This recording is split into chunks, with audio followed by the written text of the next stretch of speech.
Hari Om. Hari Om.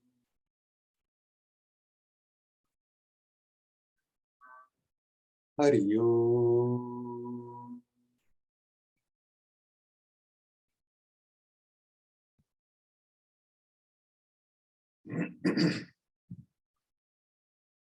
Hello, my friends. I'm a little out of breath. We just finally finished the last part of the last, hopefully, repair of the roof that had to be redone. And it's just finished, so I can't walk on the roof. So I installed myself here on the balcony of our house. You see in the back into our garden, which is more a little forest than a garden. Unfortunately, we have the sound of a machine from the construction nearby, but I hope that will go.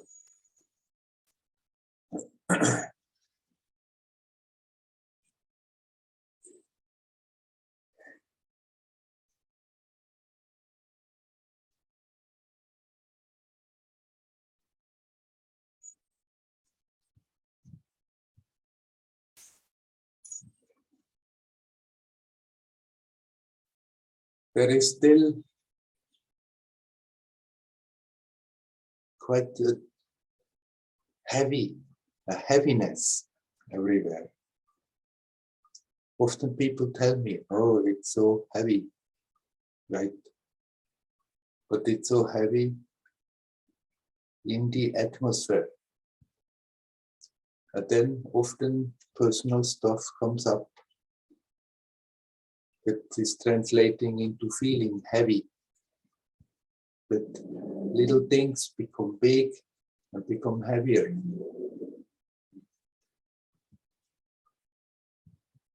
What is needed is that we really consciously connect with the essence, connect with the light, for not letting the darkness pull down into our worse feelings of difficulties and difficulties.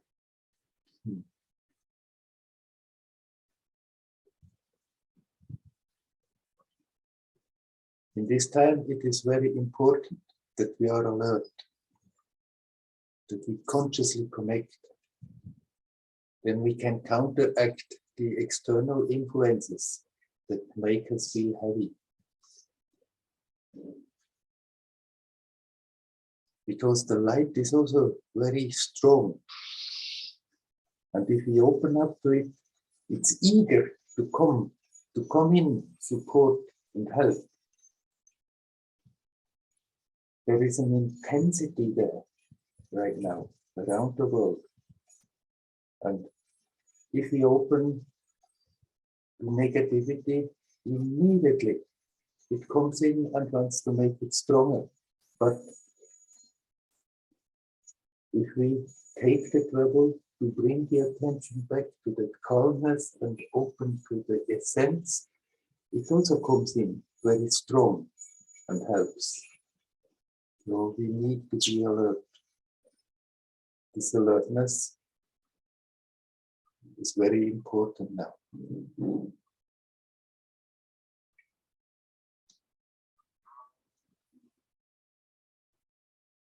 In many places, people think, oh, the difficult time has passed, but it has not. It's just manifesting in many different ways.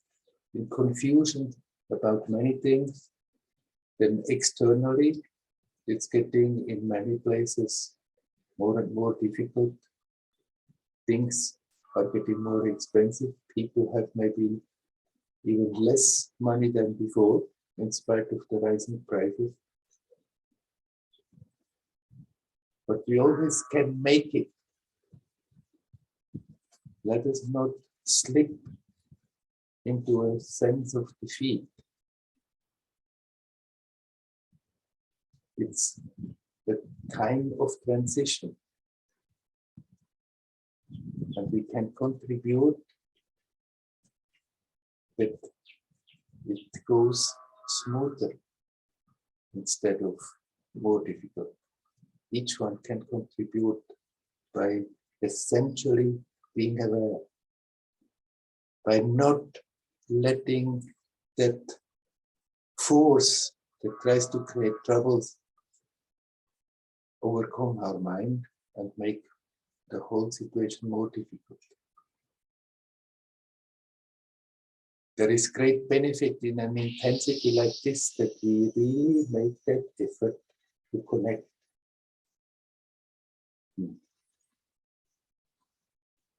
You sure live in interesting time, not necessarily pleasant time, but interesting time. People are insecure, people are confused. There's like a fog in the atmosphere that is clouding a bit the brains, that makes clear thinking more difficult. I see it all the time with people when we talk, how it is affecting so many, and nobody is really aware. Very few are really aware of it.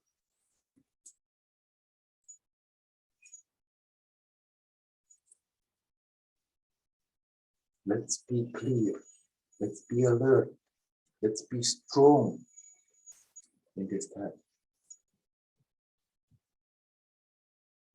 Every little effort in this direction counts. It makes our own life much more lightful, easier, and it helps the whole.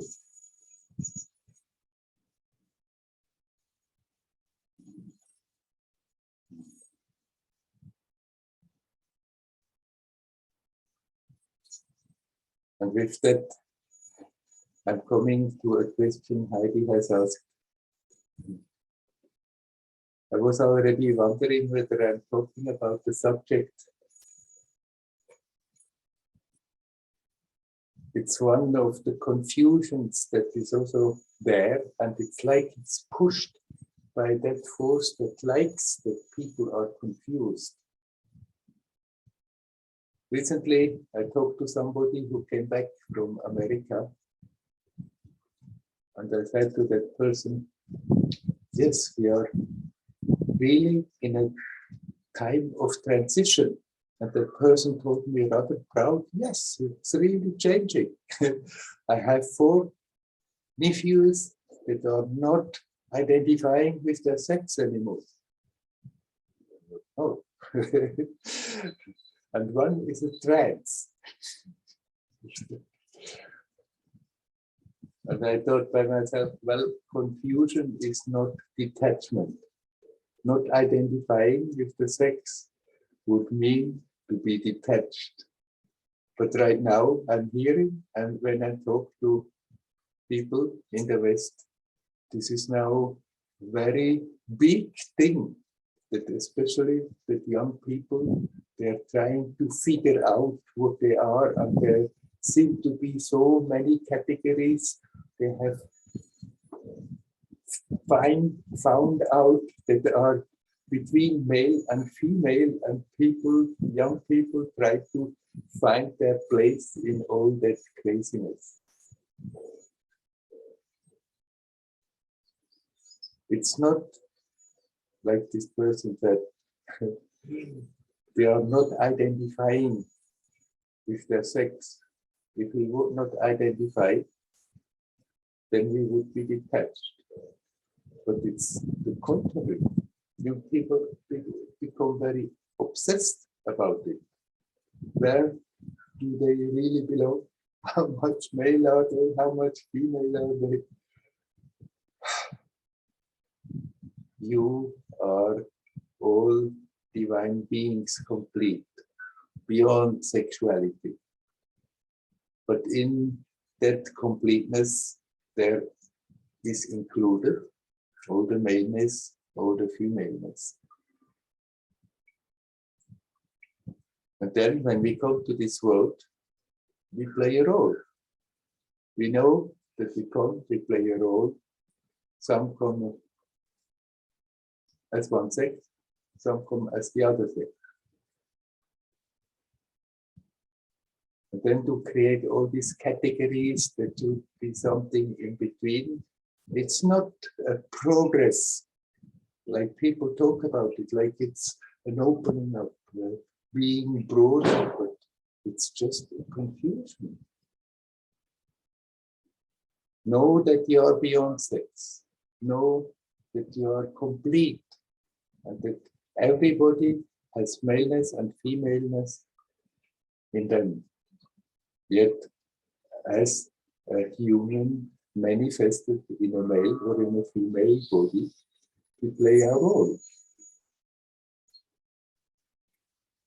Now, if somebody is really set to somehow feel that they are not the right sex and they desperately want to change it and do operations, if they want to do so, then I guess that's the experience they have to make.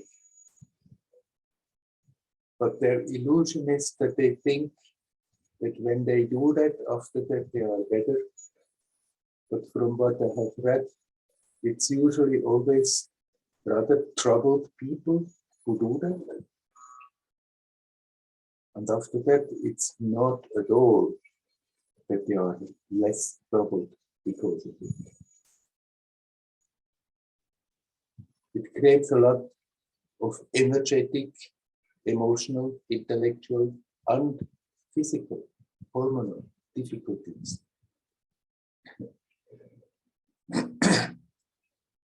So I rather would recommend anyone who has ideas, take your time, really, really think long about it. Now Heidi asked that because somebody close has now in the mind maybe to do such an operation to transform from one sex to another. If they insist, then I guess they need that experience. But they are wrong thinking that it will resolve their mental problems.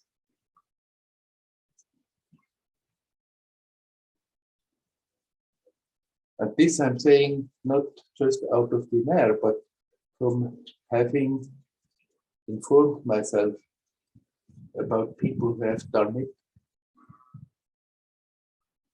And generally, it's in no way that the problems they have, they are less. It creates lots of problems, physically and mentally.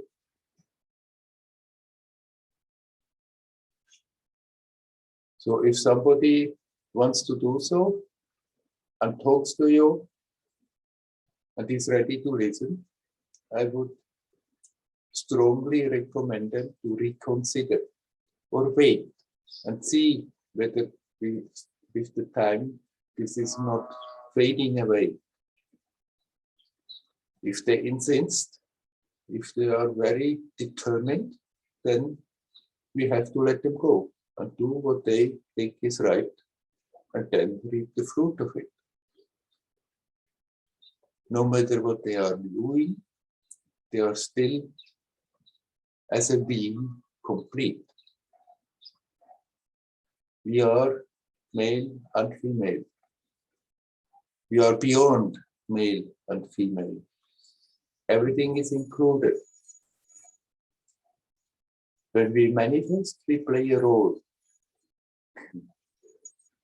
But then we can as well play that role, accept that role, and play that role, knowing that in our being, we are beyond that. But changing from one side to the other is not identifying with one sexuality. It simply means being confused about one's sexuality and hoping if one changes over, things are easier. They are not going to be easier. But then, if somebody does it and they become aware it's not easier, maybe that's what they need to start to go deeper and become aware. After all, they are beyond sex, prior to sex, they are complete. It's not the external appearance that is important. It's a confused time, and it's not a sign of progress and expansion of the spirit, but it's a sign of the confusion. That so many people think of doing so, so many people are doing so, and all these categories between male and female.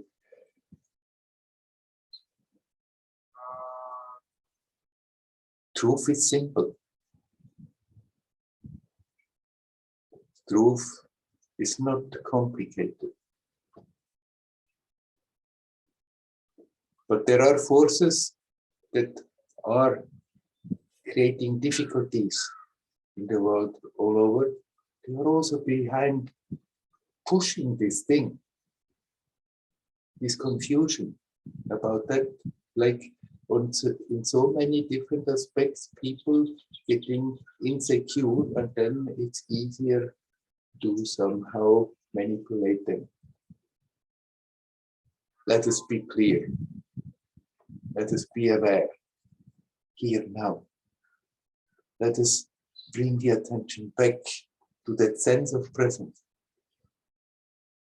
The more we do that, the less important is to role, the details of the role that we are playing in this world. The more we can go about it playfully and not take it so serious and not think, if I change all these aspects of the role that I'm playing, then after that it will be much better.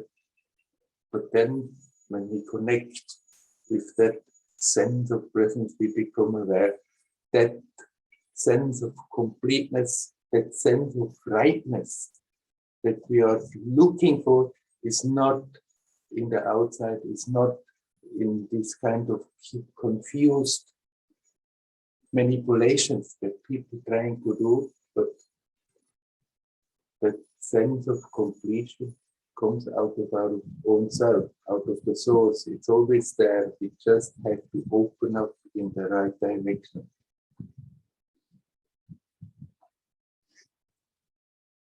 Anyhow, it's all the divine play.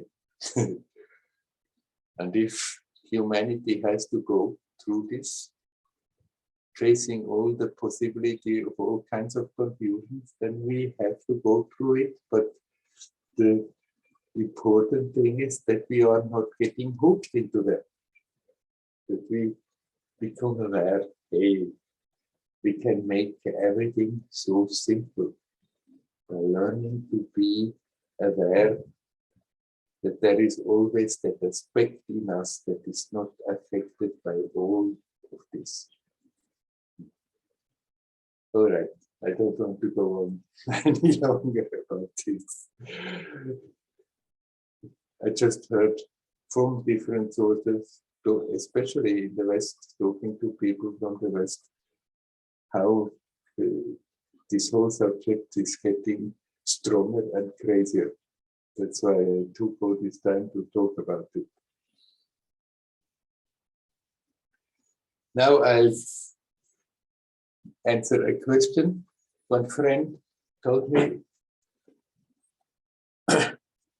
she's doing quite well with her sadhana, meditation in the morning, meditation in the evening, doing inquiry during the daytime as good as it goes, and it went quite well. But in the recent time, in the morning, the mind is spinning and spinning and spinning. And there is a lot of tension in the body. Now she thinks the mind is spinning because of the tension in the body. And asks whether I know techniques to release that tension. And I'm sure if one looks around, there are any amount of techniques that are offered to help somehow relax. Now, I don't think the mind is spinning so much because of the tensions in the body, but they support each other. The tensions come also because of the spinning of the mind. So it's not so much a physical problem, but a mental problem being hooked into the mind.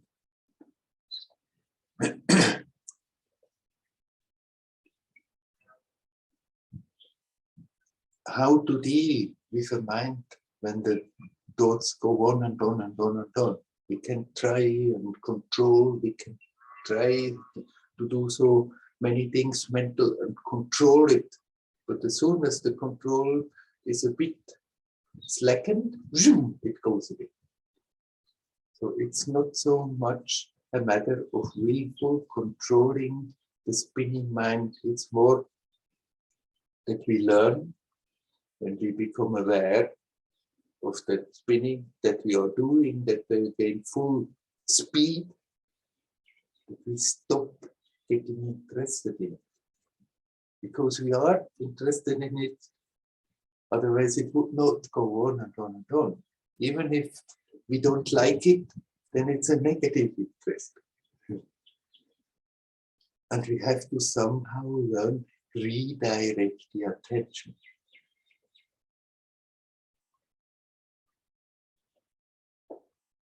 And I would recommend to you, my friend, redirect the attention from the spinning thoughts to the body, in spite of the tensions that are in the body. And then that exercise you described me in what you wrote, what you sent me in the message, you can very well do that exercise. It's certainly very helpful, but it's not so much the technique, but more the mental attitude. That we don't do those exercises then again also with tension, with force, but relax. And my experience, as simple as it sounds, has been the most helpful thing that I put my attention in the legs. Relaxing consciously the legs and the feet. Immediately the whole atmosphere starts to change. You can do that sitting still, you can do that walking, or you can do that by doing those exercises you have described for relaxation. Focus at the beginning mainly on the legs. Relax your legs, relax your feet. Then the whole rest of the body starts to relax. Energetically, we start to relax more. And then mentally, intellectually, we also start to relax and the thoughts will slow down. It's something that the more we practice that, the better it works. You can do that when the mind is spinning, when you are getting annoyed with the spinning mind. But you can also do that during daytime, whenever you remember. So my spiritual advice to you is become aware of your legs, relax your legs, relax your feet. It sounds a bit simplistic, but I can promise if we really do so sincerely, it has quite an effect. I remember another friend, she told me once, I have heard you say this a number of times, telling to people, oh, if you are in tension, relax your legs, relax your feet. And I always think, what is this going to do? It's she thought it's totally absurd. And then finally that mental resistance stopped being there, and she started, after having that heard for a few years, she started to sincerely try. And she was totally surprised how much of an effect it really had if we go about it. Still, our habits will there. Sometimes we go through periods where it's more difficult. So I'm not promising that it's just totally solved if you are doing it. But you will see immediately it starts to get easier. So do whatever exercise that you can find that helps you to relax. But when you are doing it, don't forget, focus on the legs. Relax your legs, relax your feet. The whole body will start to relax. And then the mind also will start to relax. As I have said before, my experience is that the simplest practices are the most powerful.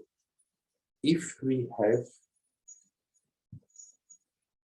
that clarity of the mind to do them, and not think from the beginning a simple thing like this cannot do it. Just really sincerely go about it. When sitting quietly, when walking, when doing exercise, when being with people, when sitting on a chair, in the morning, during daytime, in the evening.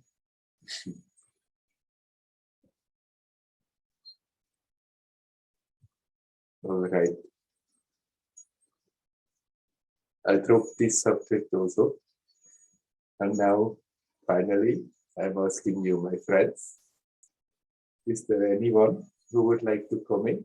You are welcome to come in. Hi, Werner. Hello.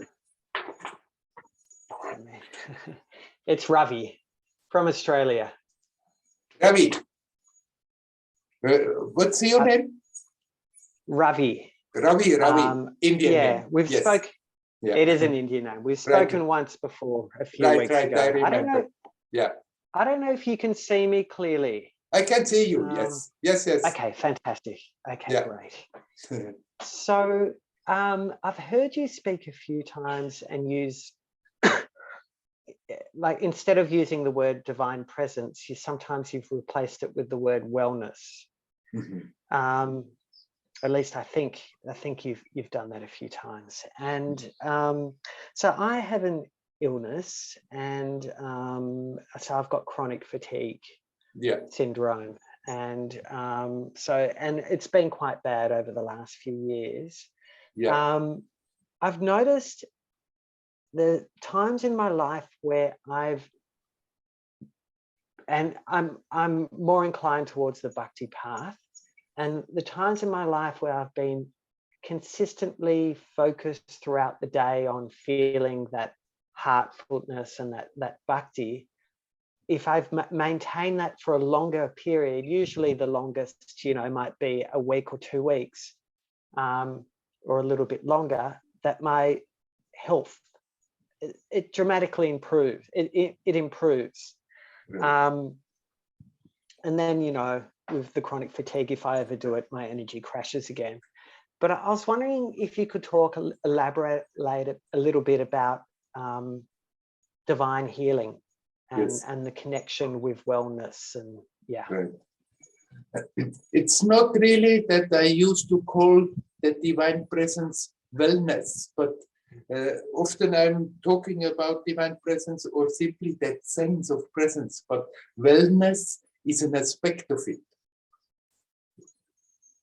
That it's complete, it's whole, it's holy.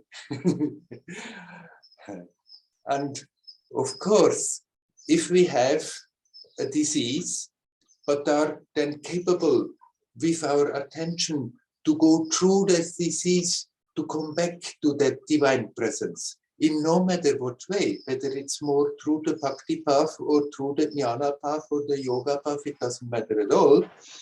If you somehow pierce through the difficulty of the disease and come to yourself,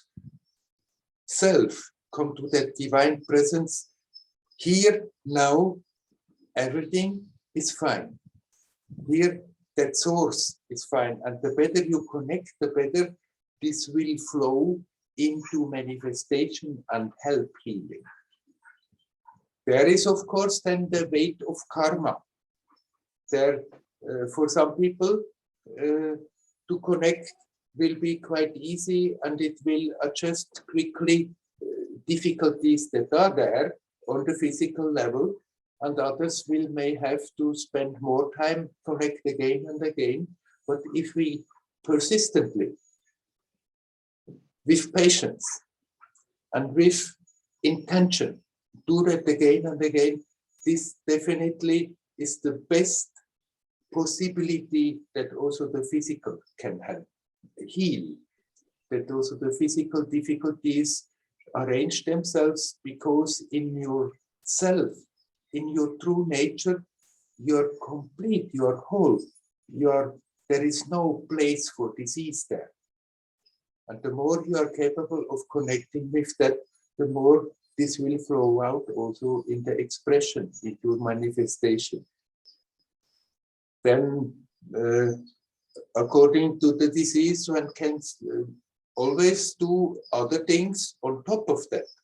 But the basic will to find that wholeness in oneself and not look always outside, what is it out there that could do the thing for me? First, decide for oneself. I find that wholeness in myself, that wellness, being here and complete, where there is joyousness. And then we can take external help as they come along, as they offer themselves, and we feel a resonance with it. But the first most important thing is that it comes really from ourselves, the right decision, looking in the right direction, and then external support, external helps or external therapies or whatever can help. If that first most important step is not done, all these external helps, they are usually don't bring anything, or momentarily, and then it's gone again.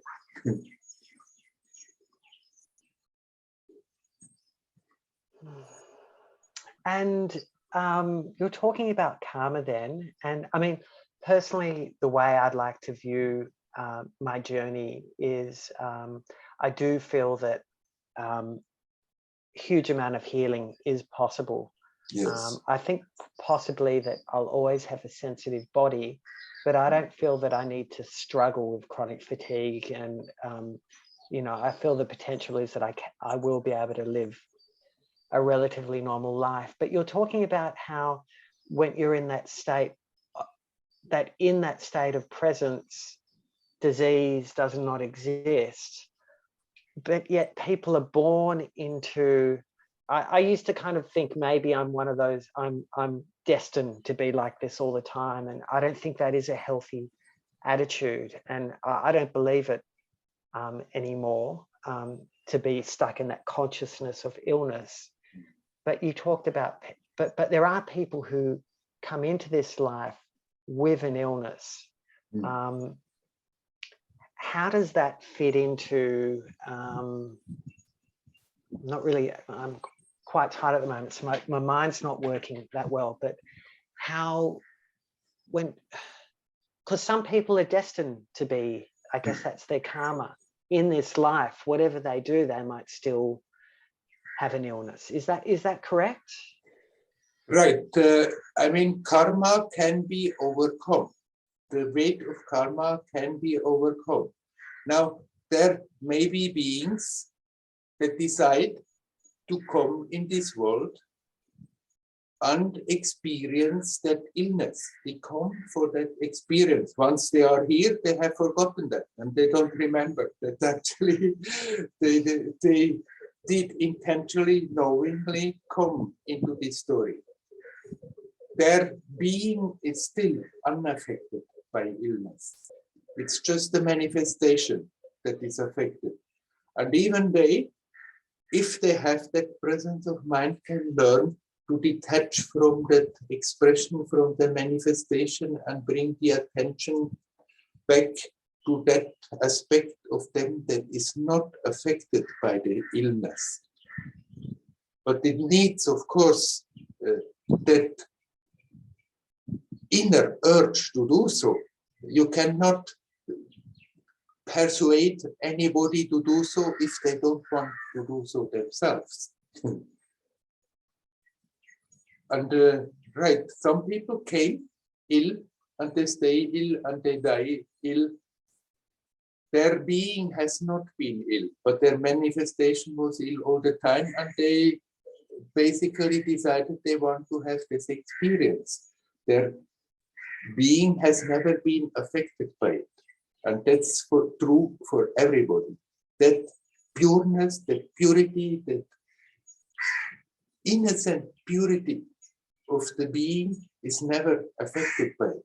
It's in manifestation that there is karma, that there is the weight of karma.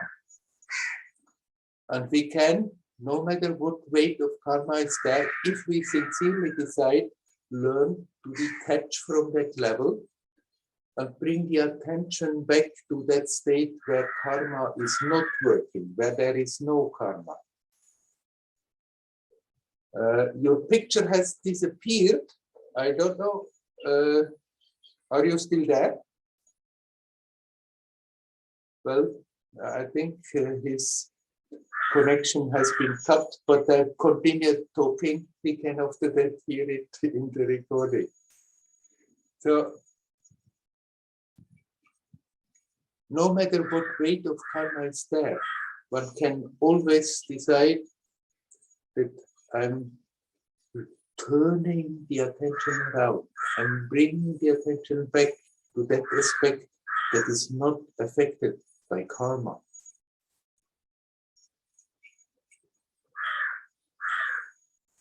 And the more we do that, the easier it gets, and the more we do that, the more and more it will also affect the manifestation. I cannot say that I grant everyone that they are just getting healed like this. But if we sincerely go about it, it will become easier. And even if the illness remains for a long time, there will be more and more a detachment from it. And that is the best possibility, the best ground that also on this level that illness can disappear. No matter what amount of karma is there that has been put, everybody comes with quite a baggage in this world. Then after that, we have the tendency to add and add and add to that baggage when we grow up in this world. But however much baggage is there, if we start to consciously turn the attention around, every time you bring your attention to the present, you're stepping out of karma. And every time you do that, it's something that has not been predictable, that is not part of the karma. Something healing and beautiful flows into manifestation and has the tendency also to heal the body.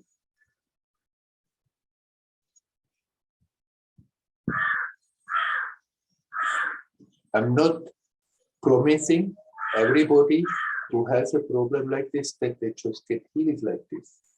But I'm promising if we work like this, it's getting easier to bear, and possibly the healing may suddenly happen.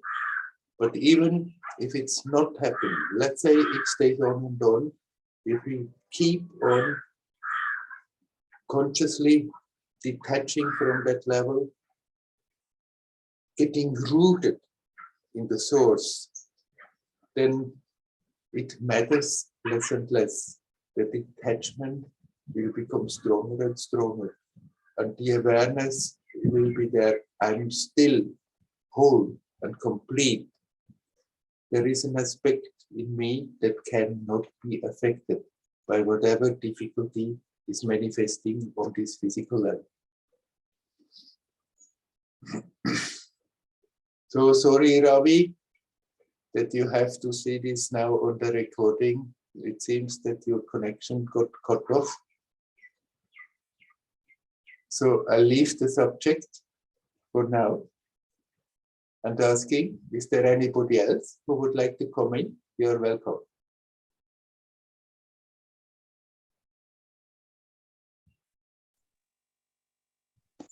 Werner? Hello, Andreas. Yeah, hello. You said that people make the decision to have that illness in a previous life. Is it really a decision, or is it that they hold on to something and as an effect to this attachment, they encounter the disease?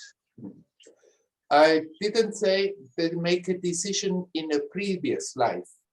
I said that being made a decision before getting born, before projecting into this world. Not that the person who is now there was in the previous life and decided as that person to go for that illness, but rather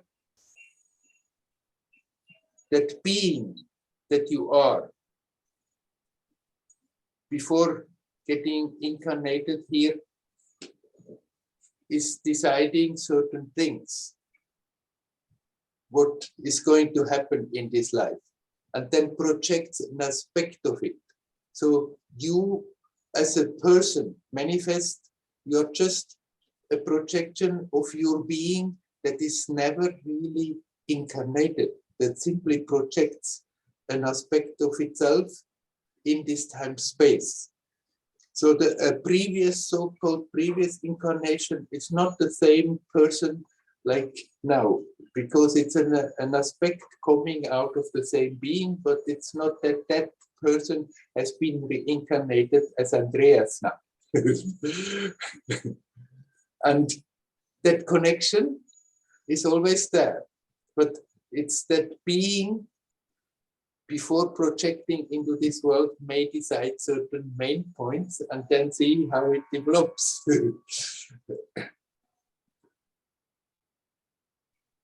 So it's not exactly a reincarnation, but there was something that one was attached to it, and because of that is condemned to be incarnated in this situation,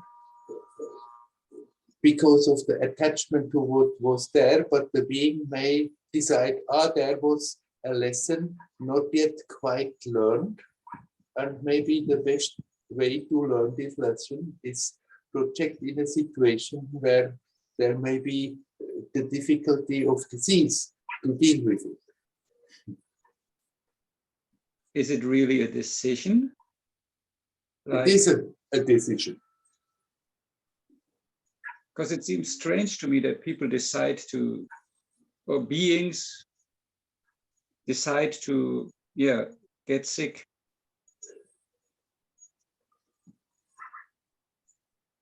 This world is giving us the possibility to always confront challenges and learn and grow with those challenges.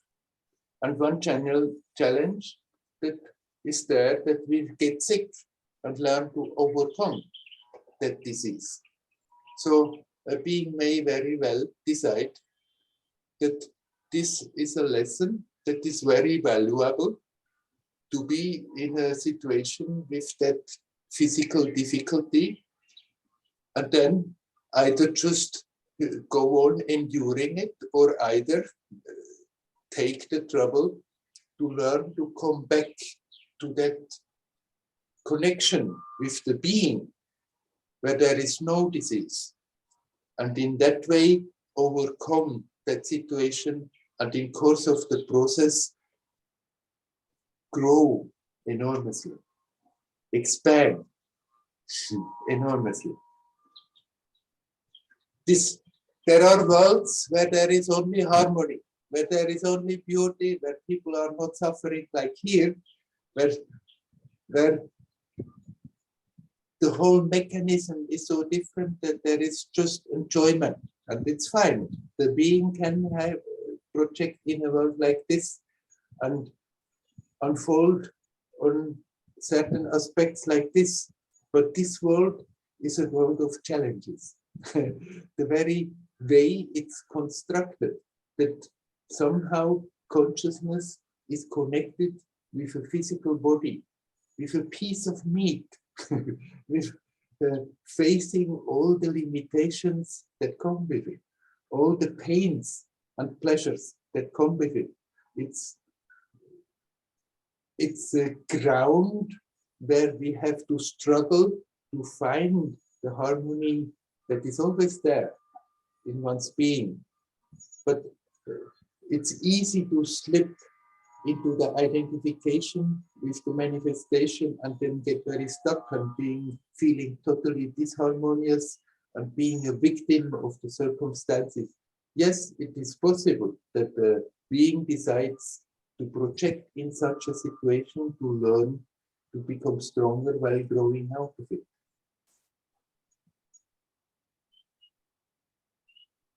This is kind of new thinking for me.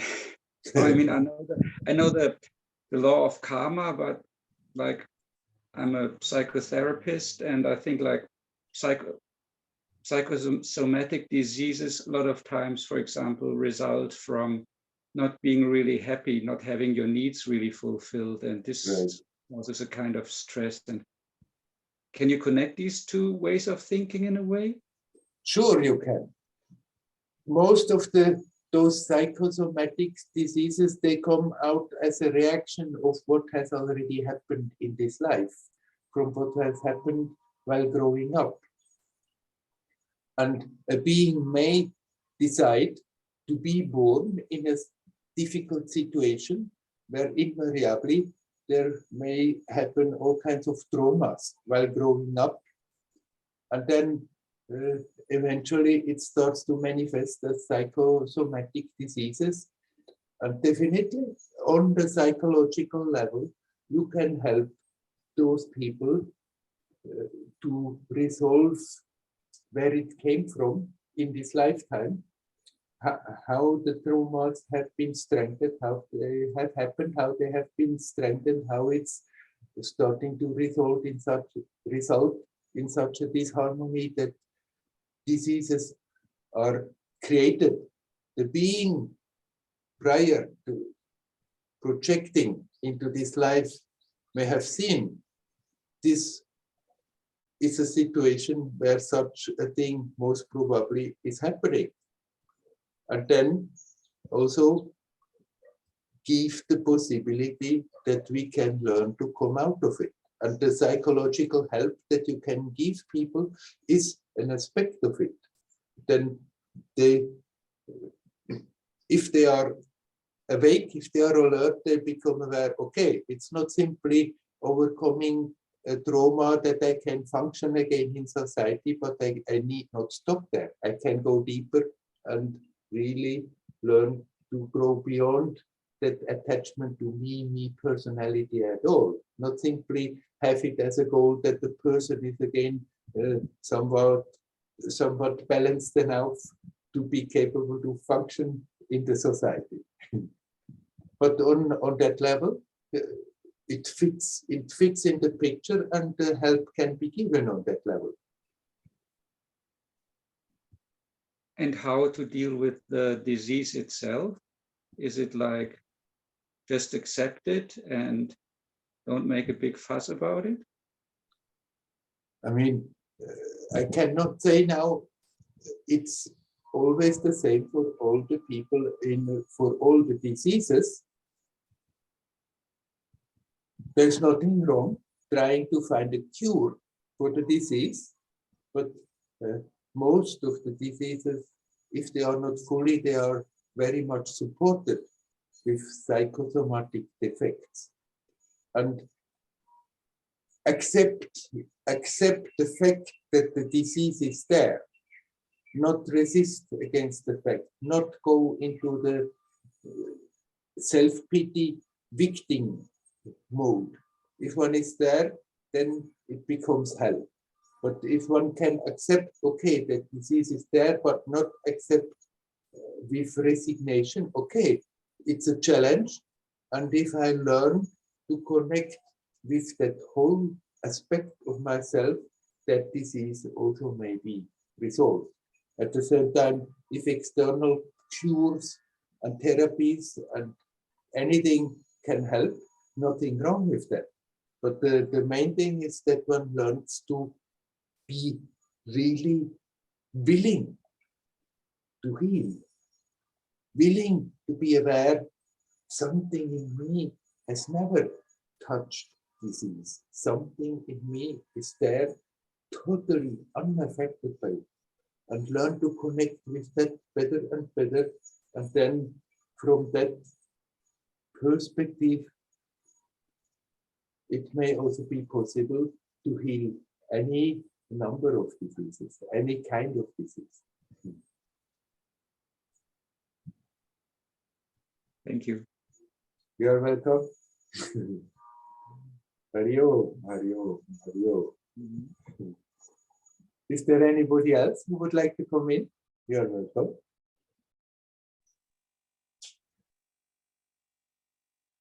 Hello. Hello, Leora.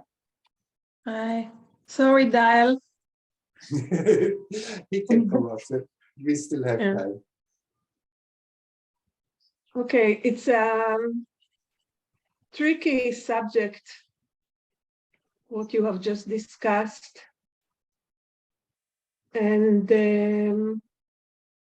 I'm very experienced in diseases and practice and traumatic childhood and therapy, psychological therapy, everything.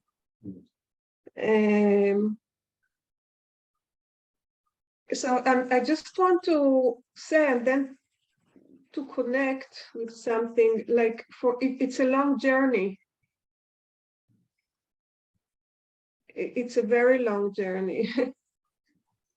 And naturally, it doesn't work like one-to-one. What do you mean? Doesn't work like one-to-one? It doesn't mean that, I mean that it's not that if I can spot a reason or an event that may be created in yeah. my, yeah. Because everything has its, something happens and then it has an effect on me, but it also has an effect on my father. So then he has an effect on me, and then it's like, yeah, you know what I mean? Yeah. And there are many aspects involved, such as being, for me, for instance, letting go of the story of my biography, which is quite harsh. That's one thing, but for instance, now I'm hoping that maybe with all the work I do and with all the somehow development that I feel now so much stronger and able to take care of my health and my life issues and so on. For instance, now I hope that this,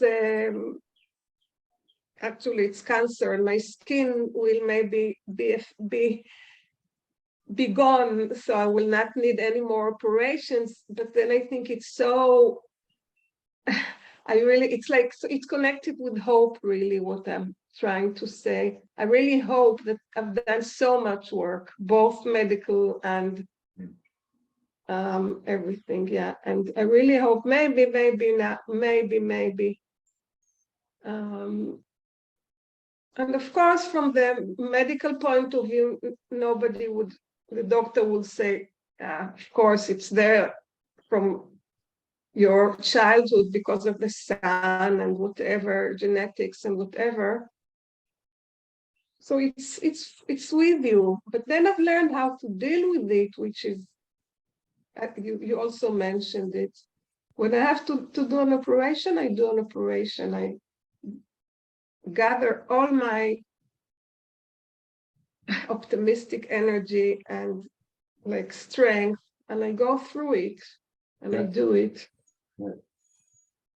But then this week I was wondering about hope. That's why I somehow connected to what you just said. What is hope in respect to all that complex of coming to this world and then going through life and experience? But then we use this expression, let's hope, in Israel, like now, let's hope in the big picture. And on a personal picture, of course, I hope I will not need more operations after the one I'm going to have in 3 weeks. Maybe it's the last one, I really hope. But what is it really to hope? One can hope in different ways. One can hope in a positive way, or also in something that is simply trying to avoid the issue. One can hope in a way that I try to escape from the present and project a future, and then I'm always somehow in an imagination and don't face what is happening.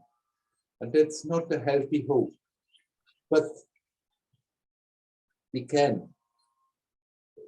There are teachers who say, don't hope, it's wrong to hope. It's not in the present, but it is in the present. And we can use hope as a very positive force.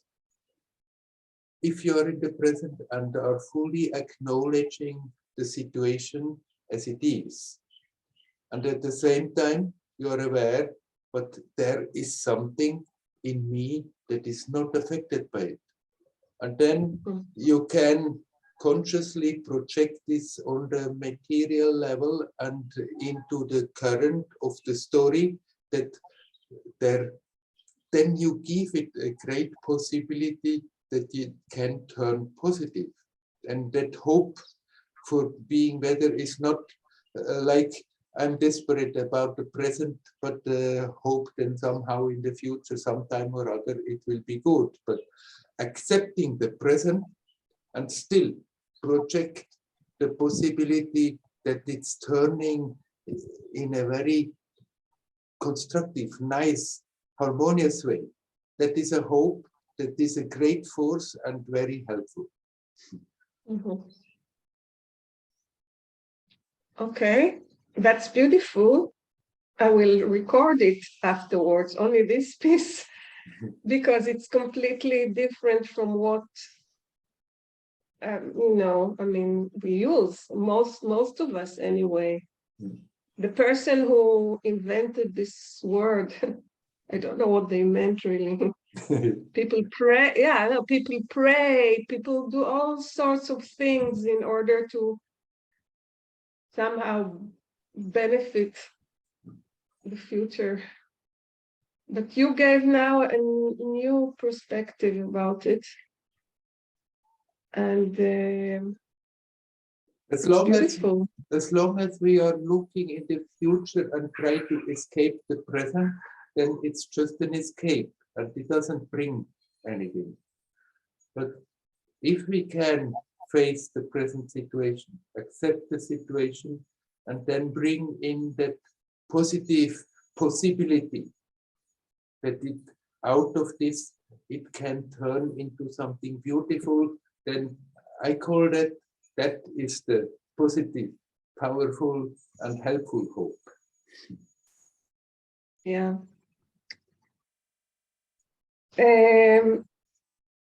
Also, when you say, I think maybe you spoke about it 2 weeks ago, I wasn't here last week, but something about being connected. You really repeat it a lot.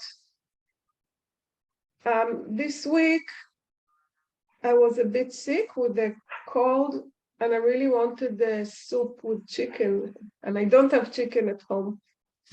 And I wanted to ask my neighbor because she has everything. But then I gave up on it. But now you don't need chicken, really. The next day, of course I didn't tell her that. The next day I was sitting outside. She came with a bowl of chicken soup. And I told it to a friend, and she said, well, it's because you're connected. And I know the Vipassana teachers would say, just don't give it any importance. It doesn't matter why or what, and you are connected, you're not.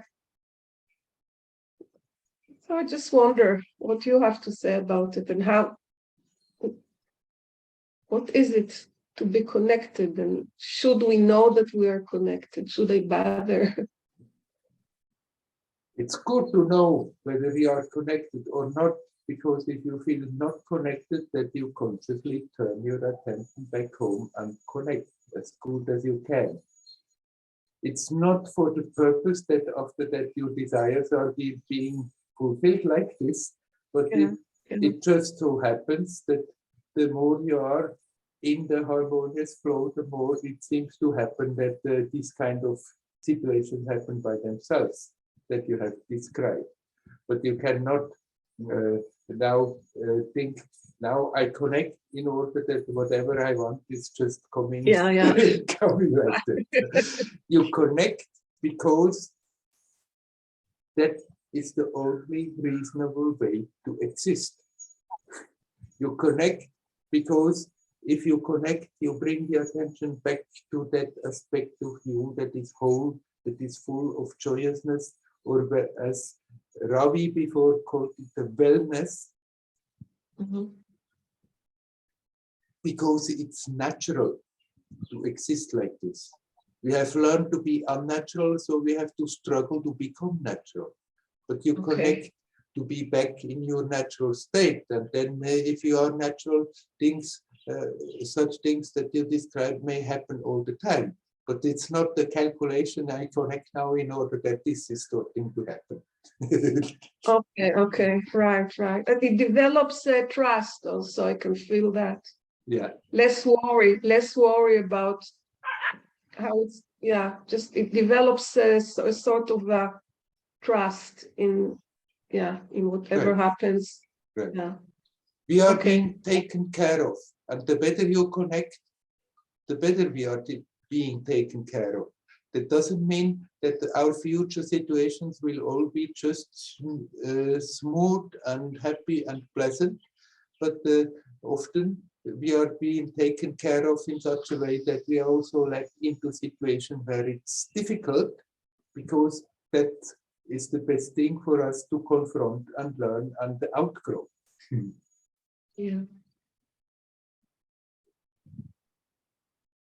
Yeah, thank you, Werner. That's really, really beautiful. Thank you. Hari Om. Hari Om, Hari Om, Hari Om. Okay, Dayal, it seems that you wanted to come in. If you still want to, there you are. Hello, Dayal. Hello, Werner. Hello. I want to share my experience about 10-day retreat Vipassana. Yeah. I just come out of it a couple of days before and listen your comments. So first of all, I was first time able a lot of time meditate in meditation cell. I meditate from 8 hours to 5 hours alone in the cell, and this cell was very good made. It was silent and dark, and one can regulate ventilation and temperature, and I made a perfect atmosphere for me, and I get better than usually. Of course, only the problem after the cell, not so easy meditate in the meditation hall or at home. So more distractions, distracting. So this is different, but was very good experience. And now I can understand a little bit how you was meditating in your cell alone. So another thing, I improve my practice in very important point. First, preparing part of Vipassana is observing respiration in this area. And it was always difficult for me. I get used to observe in the belly, the respiration, but I tried, but it doesn't work, and I not trying. And finally, all the practice is going not correct because it's important preparing part. But this time, teacher give me advice, and I start observe respiration with sensations on the upper lip. And I get deeper to upper lip inside and feel wave of energy when I breathe in and breathe out. It was so strongly than thinking process not disturbing me.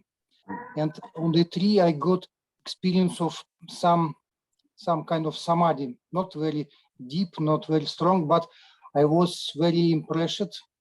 I feel kind of weightless and confidence. So it was kind of good experience for me after 3 days of practicing. And then my mind starts thinking, what are you going to do when I will get enlightenment? I was so excited. I was sure so enlightenment will happen soon. Yes. And I was made a great story of me, what I will going to do. But next day, 4th day, when Vipassana started, was very painful for me. It was very difficult, and I understand it's too early for enlightenment. It was my imagination. And then other 6 days was very hard work. I was working hard and no much response. I feeling only superficial sensations on the body. It seems nothing works. And I was frustrated. And I was, and day 10, last day I come to complain to the teacher. And he gave me some advices, and immediately after this, my practice start very good way. I start feeling my body, these subtle sensations, my mind get peace and relax, and seems I understand how to work in this practice for the future. So it was very good course for me, and I think maybe some help of you also I get. Thank you so much.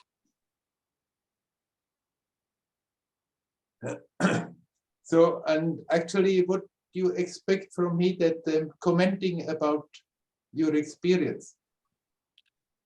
No, right nothing now. special. Yes, I just these things more than me. Yeah, how the mind working. For example, mind already dreaming and making plans about enlightenment, and it's needs some time of hard work without any results, but results will come. And actually, I was meditating 22 years already with Vipassana. Yeah. And I was thinking I will not be able ever observe respiration in this area, but it starts working finally. So this is the point what I bring. Yeah. Right.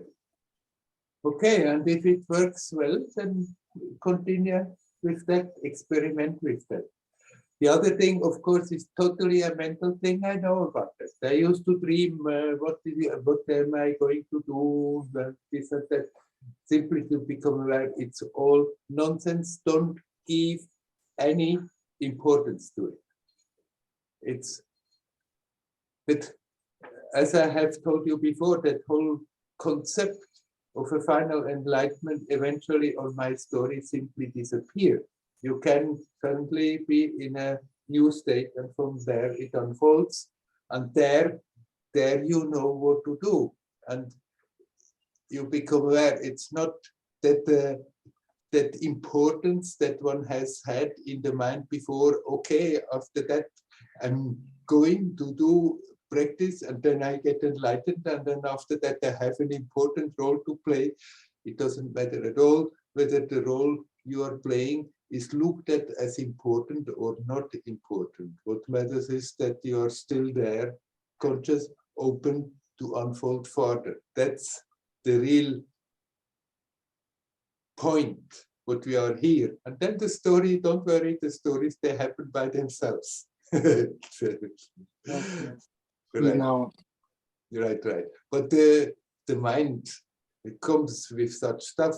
It's good to know you need not take it serious at all. You need not giving any importance to that kind of stuff. The temptation to start to dream away like this is there. It will happen most probably to everybody in some way or another, more or less. But it's good to learn also not to give it any importance, give it any seriousness. yes, But yes, now just look at it as daydreaming.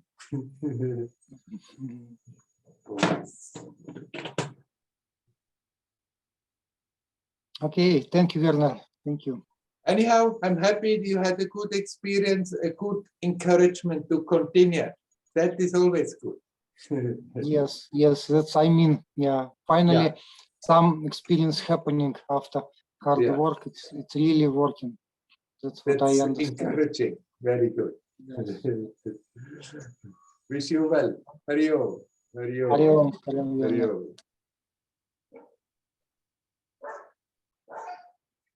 Is there anybody else who would like to talk?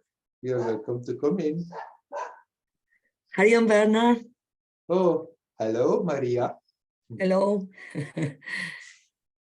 Werner, my question is about healing. Yeah.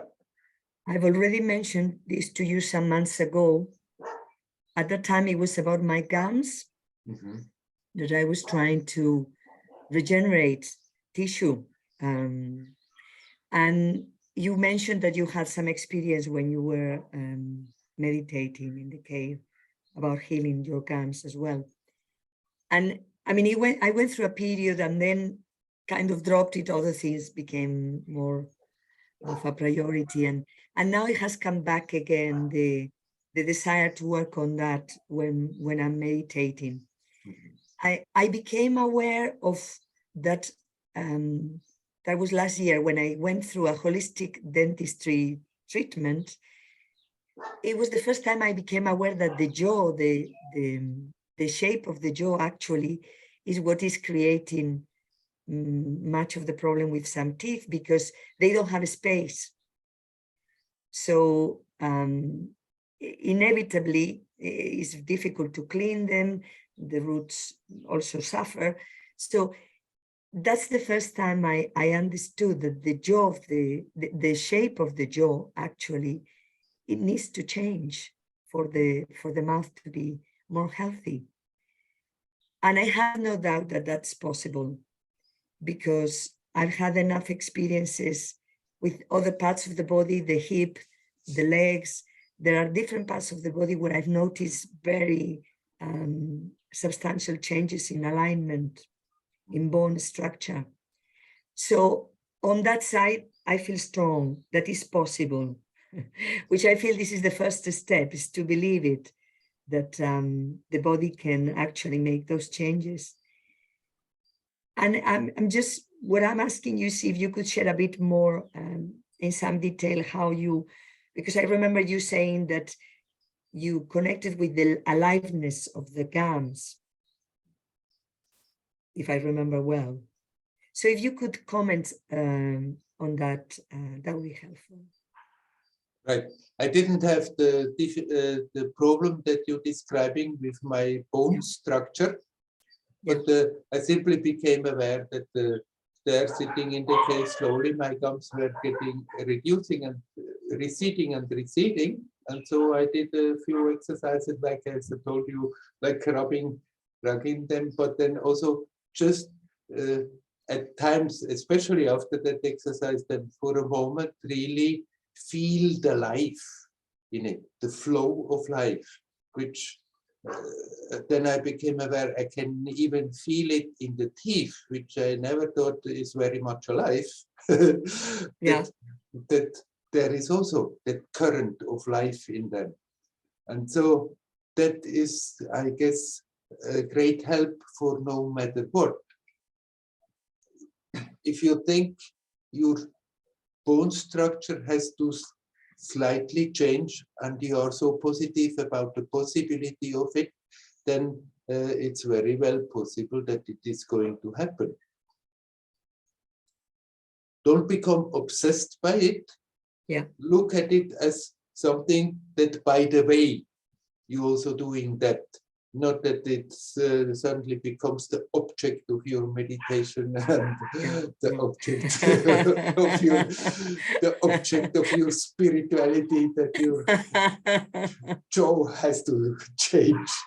But you go ahead on your path, being clear what is important, what this is all about, and then, by the way, you can spend some time giving attention to your jaw, to the bones of your jaw. Feel the life in them and feel how how it's arranging itself, and then the body may follow.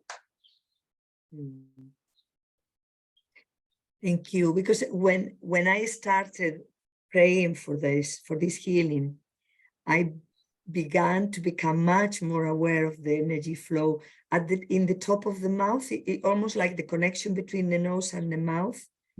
I could, during the meditation, feel like a pressure, certain points which before I didn't notice.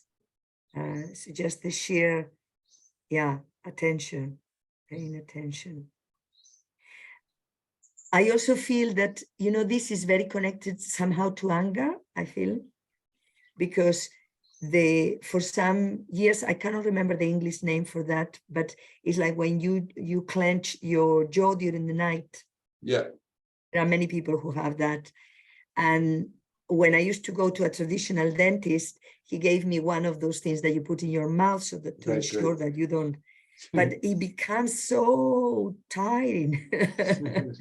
and naturally, just at one point I stopped doing it. It didn't feel good. But I realized at the time, that was some years ago, for the first time, that it's true that in the morning my jaw would be like kind of exhausted. Yeah. Doing all that work at night. Right. And it's only not that long ago that I've become to feel more that when anger arises, how often this area will get clenched. Yeah. Yeah. So then when you are aware of that, then you can also consciously give the impulse. Oh no, not necessary. Relax. Relax. Just by the way, because you mentioned that when you put more your attention, you started to feel the top of the mouth and the connection in the nose. If you are interested, you can try something which may be very helpful in the flow of the energy. That when you meditate, that you also bend back the tongue, and you, with the tip of the tongue, you touch the top of the mouth. Okay. If you feel after a moment it's too much of an effort or it's disturbing you, you can drop it, but you can experiment or do it from time to time. It helps actually the whole circulation of the energy flow. Okay. So just the tip of the tongue at the top, on the palate. Yes. Up. Okay, thank you. Gently touching. Then you can play with it. Sometimes you give a little pressure, then you lose the pressure as you feel like. Great. Thank you so much, Werner. It gets me more motivated to pay attention. Now go and meditate. Yeah, it's good. It's good that being aware that we can do a lot of things.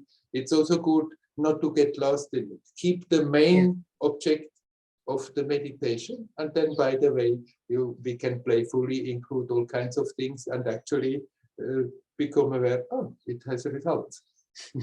Yeah. Okay. Thank Hari Om. you. Hari Om. Hari Om. Hari Om.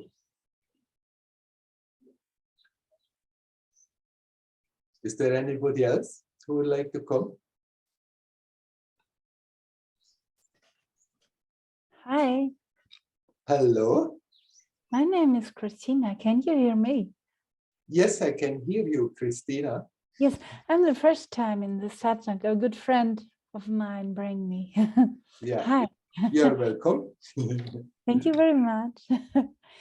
Yes, it's very good. The inspirations, your inspirations, and I love your light. Yes, therefore I come. So I was able to heal most of my body diseases. And then I started to get into meditation a few years ago. And so my light starts to shine, and it became good for me.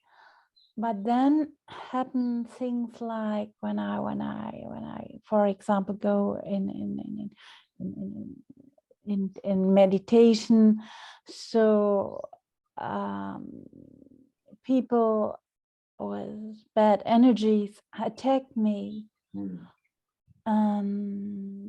This is again my problem. So it's autumn, and I like to go in silence, but I really, it's a problem. I cannot. When I walk outside, it's okay. I can do it. So what do you mean about this? So what should I do about this? I'm sure you have an inspiration for me. Thank you. It's of course natural when you start to meditate, then you are getting also more sensitive. You become more aware of influences. They can be positive and they can be negative. Now, my recommendation for you is that first, don't be afraid of those energies that attack you. But I am, because it hurts. It really hurts. Yeah. And I would recommend you one more thing. Do you have a point in your body where you are most naturally centered? Yes, maybe the heart. Right. If that is your natural center, then focus a lot of the time on your heart. When you go for meditation, but also when you remember when you not meditate. That doesn't mean you have to reduce your consciousness only to that point, but that this is just the center from where you are experiencing the whole rest. And if you do that, it becomes a powerful help to have that physical point to feel centered in the present. That even if you feel a bit disharmonious, if somehow it's not so nice, if you center and then relax, you feel right centered again in the present. And then that you can also use when you feel attacked by negative energies. Then instead of starting a struggle with that energy, center and relax. Be centered in yourself, and then you become stronger and stronger. And then the stronger you are, the less negative energy can do anything with you. You become transparent. It goes through, it doesn't leave a trace. And it even, the stronger you become, the more even negative energy that approaches you will start to transform when it comes into your own energy, and it doesn't hurt you anymore. So it's a great help if you center physically a lot and relax. Center and relax, center and relax. When you go for meditation, and do it a lot when you are not meditating and you remember to do so. Okay, Thank you very much. We cannot avoid negative influences. They are there, they happen, but we can become stronger than them. Yes. Right. I wish you well. Shall we leave it at that for today? Sorry? Shall we leave it like this for Yes. today? Yes. Yes. Thank you very much. Okay. Okay. It's a good help. Thank you very much. Hario. Hario. Hario. Bye-bye. Bye-bye. All right, my friends. I think we have covered enough ground for today. Let's finish the official part of the satsang with this for today. Hario. Hario. Hario.